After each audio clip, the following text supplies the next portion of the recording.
With its arrival slated for August 29 in the form of a media launch, the 370Z NISMO will be the second model of three NISMO-tuned Nissans promised to arrive in Australia.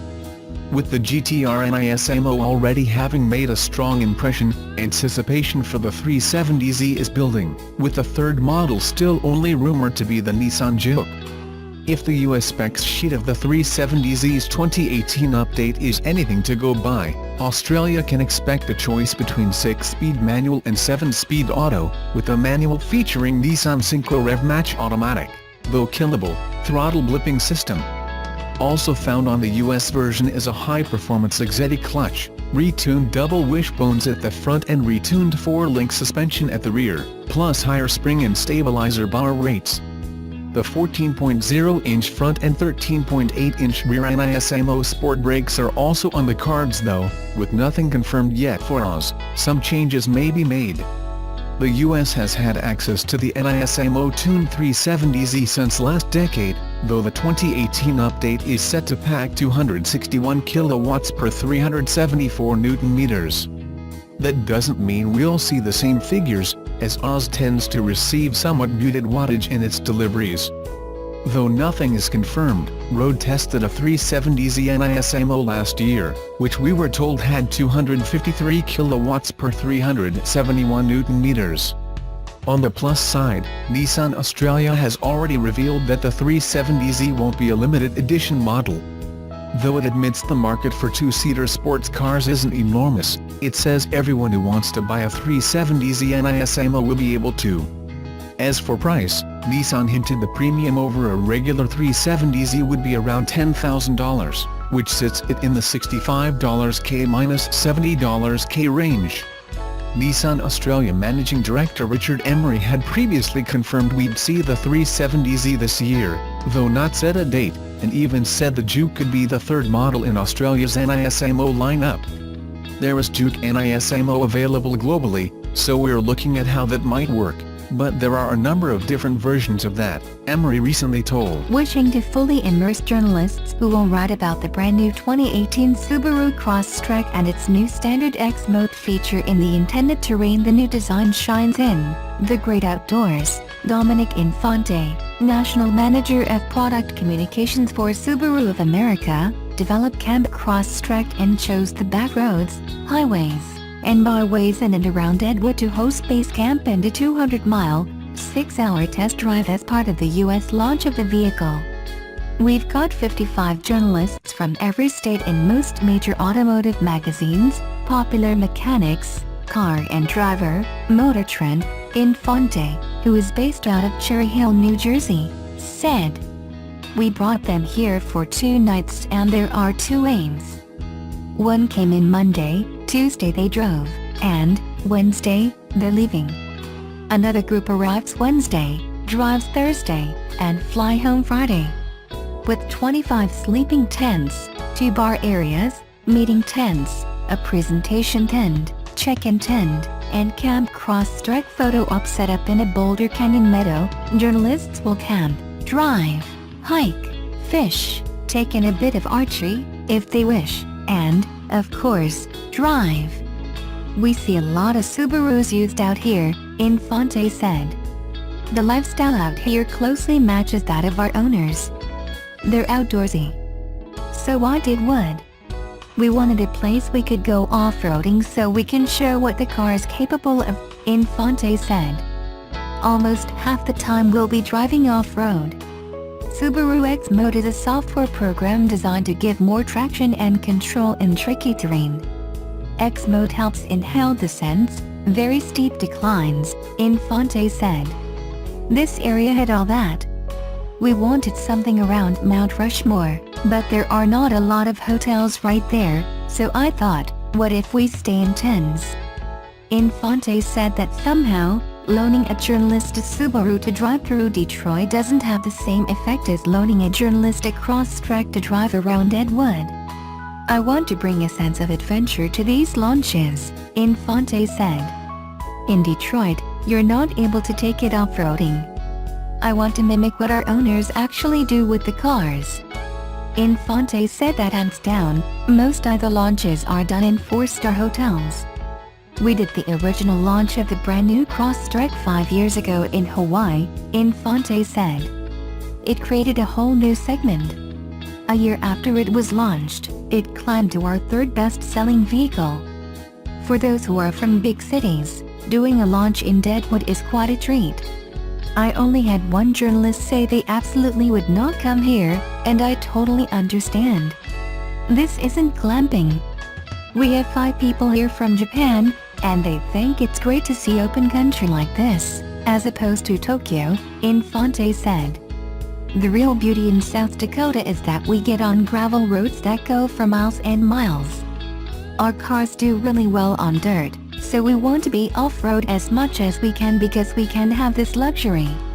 The luxury of space, expanse, of nature, mountains and monuments. That's what it is. So what does freelancer Steve Seiler, the West Coast online editor for Car and Driver magazine, say about the opportunity to frequent Camp Crosstrek? I was here, in Deadwood, 20 years ago, and I've been looking forward to it, looking forward to coming back, Seiler said. I've only been here 30 minutes, but it's beautiful, and I just ate the best portobello mushroom of my life. Right now, I'm driving into Deadwood. I gotta go. The Eyes on Design Lifetime Achievement Award is probably the most coveted prize for car designers. Unlike most auto design prizes, it is not adjudicated by design commentators, journalists or critics. Rather, the world's best car designers, all past winners of the award, are the judges.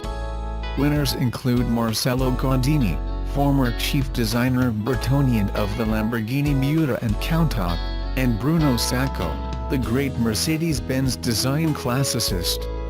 We find Tom Gale, creator of so many daring 90s Chryslers including the Dodge Viper, and Peter Schreier, the most important German car designer of the past decade. It was Schreier who made Kias and Hyundais desirable.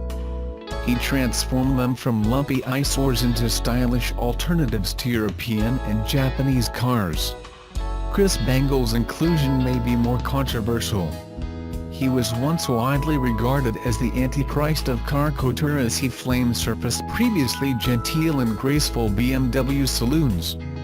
In retrospect, we see he modernized BMW design and is probably the most influential car designer of this century, pioneering the surface entertainment now common from Mitsubishi to Mercedes.